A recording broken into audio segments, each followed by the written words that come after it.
Cowboys Report is made possible by Roan. Check out the commuter collection and get 20% off your order by going to roan.com/chatsports and using code CHATSPORTS. It's going to be in the comment section and the description of today's show.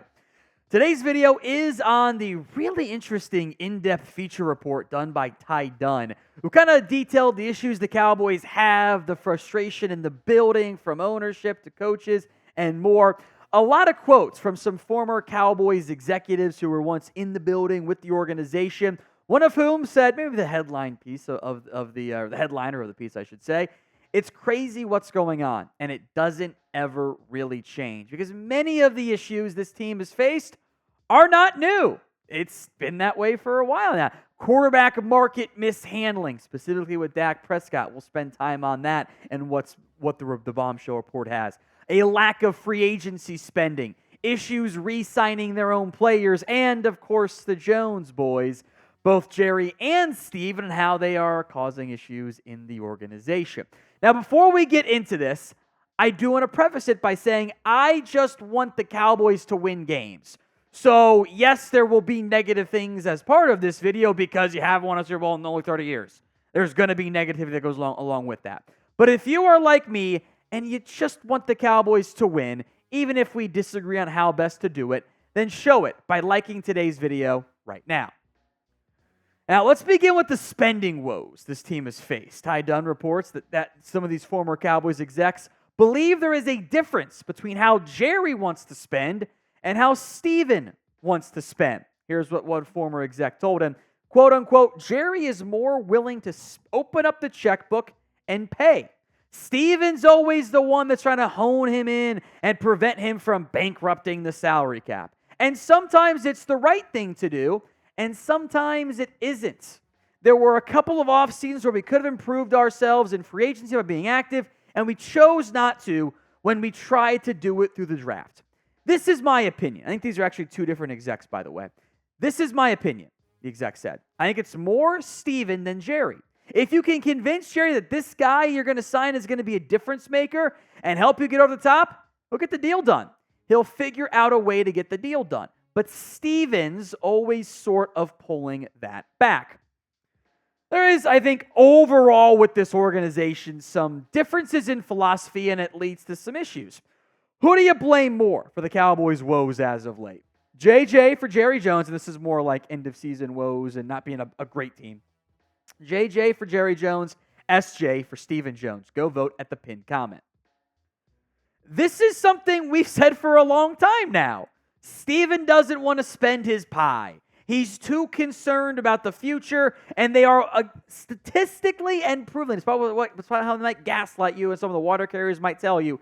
They are among the least cash spending willing teams in the NFL.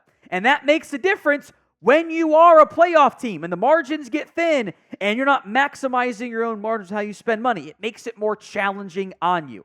I think that exec was spot on. It's not always about just spending recklessly, but you got to spend a little to win now. You know, scared money don't make money, right? This team is so concerned and so in love with flexibility and having the ability to do stuff 3 years from now that it actually makes them rigid in their moves. You know, the reports this offseason have been that Dallas is concerned about their future dead money. They absolutely are, even though they shouldn't be. And they don't know how they're going to be able to manage the books if they don't pay Lamb and Micah and everything and Dak. If they would just pay those guys, it would actually, at least two of them or one of them even, it would give them more flexibility. They're so concerned about being flexible long term, it actually makes them incredibly stiff and rigid in the short term and not in the fun way, by the way. Now, today's show is made possible by Roan. Chris did not get that joke. You can get 20% off your order by going to roan.com/chatsports. The commuter collection is the most comfortable, breathable, and truly flexible and versatile set of products known to man. Speaking of flexibility, right? They have products for every occasion. The most comfortable pants, dress shirts, quarter zips, polos, blazers, and more. Their signature 4-way stretch fabric is breathable, flexible, and works everywhere from your commute to work, to the 19th hole, to drinks, to golf, whatever. Roan has you covered. That commuter collection gets you through any workday and straight into whatever comes next. So head to roan.com/chatsports and use code chatsports for 20% off your entire order. That's 20% off your entire order over at RHONE.com/chatsports and use code chatsports. Find your corner office comfort today. Link will be in the comments section and the description of today's show. That's roan.com/chatsports. Part of this comes into what I'm kind of calling overall ownership meddling. And the looming presence and the influence of Jerry Jones creates issues within the Cowboys culture, which I don't think many people would necessarily disagree with. The claims are the Joneses genuinely think they're listening to the right people. Sometimes that's themselves, and they aren't always. And Jerry was miserable with Bill Parcells. And yeah, they kind of saved the franchise a little bit, but he didn't like us. He wants some credit, right? And because of the ownership influence, the coaches can't influence and teach and build the culture that they always want to. And players, in fact, are more worried about the owner and the owners than the coach because Jerry won't take a back seat. I think about this quote at least once a week. When Jalen Smith was asked about, Cowboys not being on Sunday Night Football, they got flexed out because they were so bad that year. And he's asked, like, oh, well, is Jerry hurt by it? He's like, oh, no, Jerry spun into a positive thing. And Jalen said, if the owner ain't tripping, we good. And they were a garbage football team that year. They were bad. They got flexed out of a primetime game. It's the Cowboys. And it was the most true thing, I don't think he even realizes it, that Jalen Smith probably ever said it in his entire life. We're bad? Well, if the owner ain't mad, who cares? That's a bad thing. That is not a good culture situation. A team that have playoff aspirations got flexed out of primetime because they were bad, and the star linebacker was like, the owner's fine, who cares? That is not a good culture, no matter what. And I don't think that culture's really changed. Some players have, but not everybody. And again, when your margins get thin, need everything. That's not an example of a good everything. Do you trust the Cowboys front office? Yes or no? There are things they do well. Dunne pointed out how well they draft and Will McClay. There are things they do well, but overall, do you trust them? Y for yes, N for no. Let's move to the coaching side of things. Mike McCarthy entering a contract year reportedly isn't too happy with how things are going. By the way, is worth mentioning is the same Ty Dunne that ran that very negative or not, but very critical piece about Mike McCarthy, had the accusations of him like taking massages during meetings, not being present. So it's not like he's super pro Mike McCarthy guy, right? Not like this is a secret, pro McCarthy piece. But there was some report from those Cowboys execs in it. Quote on McCarthy, he's doing it the best he can. Some of the people I've talked to have said that he's getting fed up with it a little bit. Look, if that's true, I can't say I blame Mike. As I'm sure you guys know, I wanted McCarthy fired. I don't think he's a good enough coach for what you're trying to accomplish. Again, you want to win a championship, you need a lot of top 10s, quarterback, ground game overall, offensive line, blah, blah, blah, defense, or at least enough of them. I think top 10 coach has to be one of them. I don't think Mike's a top 10 coach. But I do feel bad for him. Who here thinks Mike McCarthy, in a contract year, is being set up for success? Does anyone feel that way? In most organizations, and I think Dunne also pointed out no one would have been shocked if the Cowboys had fired Mike. I wouldn't have been either. But 12 wins is normally a pretty good spot to be. Now, this team has to start doing better overall. We're talking about how you make a good team into a great team as part of this whole thing. But I have a tough time understanding how you go from, hey, you know what, McCarthy contract year, and kind of cutting the depth out from underneath him, right? You didn't make your team better. And that was on purpose. But you're also all in on this year. That dichotomy I can't connect it in my own mind. Now, we will have more Cowboys videos for you here all off season long. So if you haven't already, make sure to subscribe. YouTube.com/CowboysTV. Another exec. At least give him a 1-year extension, he said on Mike. You may not have to give him another 5 years, but at least extend them out 1 year and extend out all of the coaches to give them a level of security. What they don't want to do is extend out Dak, have to move on from him, and then there's going to be a bunch of dead money that they're paying him, and he's not playing for you anymore. The exec also said the Cowboys hate dead money and paying people not to work. That is 100% accurate. Jerry has straight up said that's the case. They don't want to pay coaches who aren't working for them.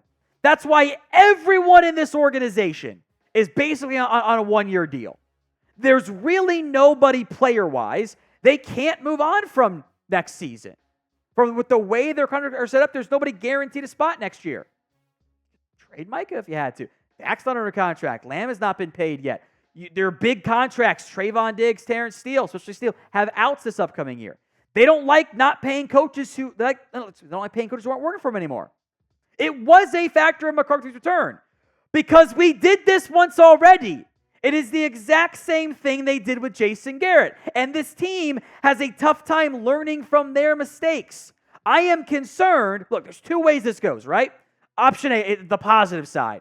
Everyone rallies around it. The chemistry builds. It's now or never. Let's go do it. Rah, rah. They win the whole damn thing or have a great season, whatever. Everyone gets new deals. Or it kind of turns from we're concerned about, we to me. And all of a sudden your coaches, various players, hey, you know what?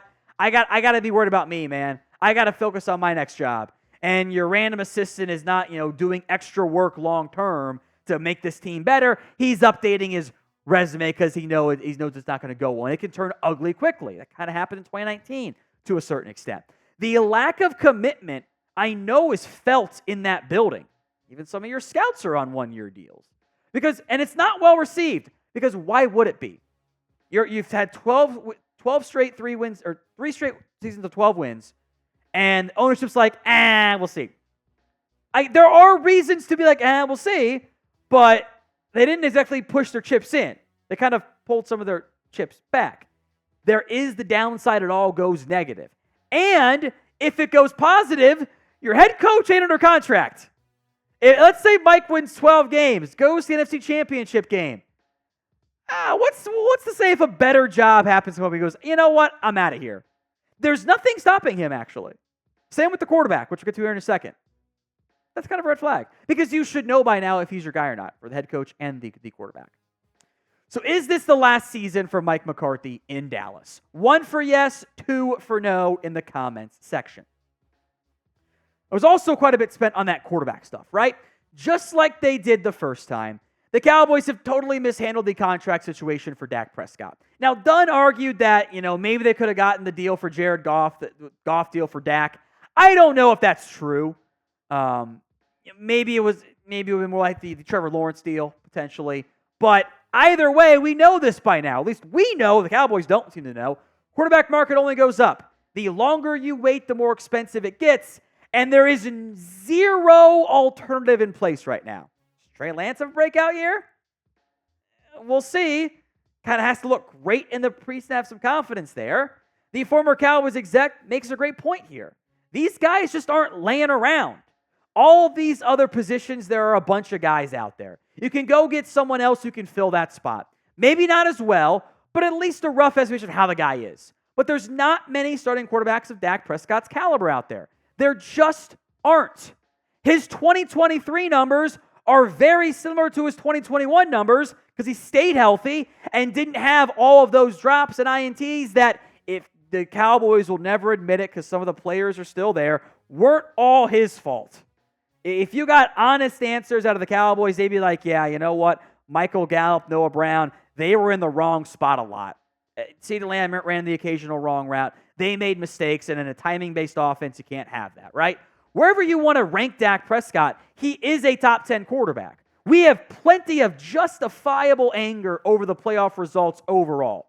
But what we can't do is say, oh, yeah, bad in the playoffs, not good enough in the playoffs, therefore he's a bottom 10 quarterback. You want to put him 8th because of that? Sure. Just stop putting quarterbacks who are just as bad and frankly worse in the playoffs over him, citing Dak's lack of playoff success. Right? Here's what the former Cowboys exec said. It's hard. I feel bad for Dak. I think Dak's a really good quarterback who's capable of taking a team to the Super Bowl. He's got to overcome a lot of things. My final thought is this. I don't want to pretend this is a one-issue team. It's It's not just the quarterback. It's not just the head coach. It's not just the pass rusher. It's not just the ground game. It's not just the drops. It's not just the defense not being able to stop a nosebleed. It was different years, different issues, different playoff stuff. The one constant, though, was ownership. And the issue is, as much as we can complain about them, point out, hey, I want to do that different. I can't fire the owner. I can fire everybody else on the roster. We probably know exactly how the 2024 campaign goes for Dallas. They're going to win 10-plus games. They'll be a playoff team because they are a good playoff team. And they probably get bounced. Maybe they win one game, but they get bounced early in the playoffs because that is what this team is. The Cowboys have been a top 8-ish football team for a couple years now. And they haven't done the things to take the risks to be more than a top 8 team. And this dates back pre-Dak Prescott, dates back to the prime Romo era. It's kind of a, maybe this year will be different. But if you don't make real changes or do things differently, not that they're bad, but do things high enough, or aggressively enough, it's going to end up with the same disappointment at the end of the year.